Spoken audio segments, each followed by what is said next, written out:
Hello guys, ayan, meron pa natirang bacon. So ngayon nagluto ako ng bistig na bangus, belly. Puro belly po yung bangus natin, ayan no. So niluto ko siya ng bistig. So pinry ko muna yung belly ng bangus.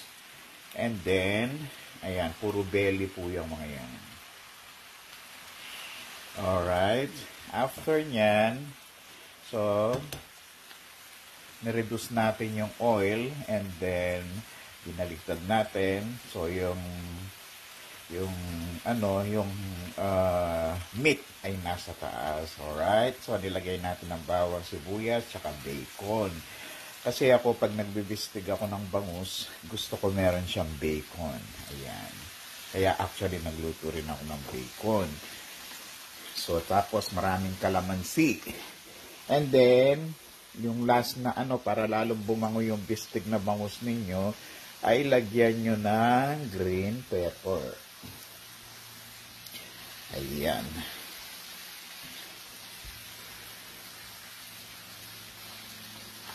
So, yan ang ating bistig na bangus. O, diba? Ay, ang sarap ng amoy. Yan.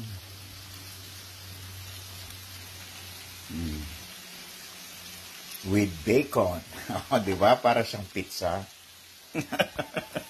Pero ano yan, hindi ko magalaw-galaw yung bangus kasi belly siya. So wala na siyang tinik. Kaya medyo sensitive siya kasi kapag ginalaw-galaw natin siya, alam mo na, madudurog din kasi wala na siyang tinik. Boneless na. Nakalagay po sa packaging.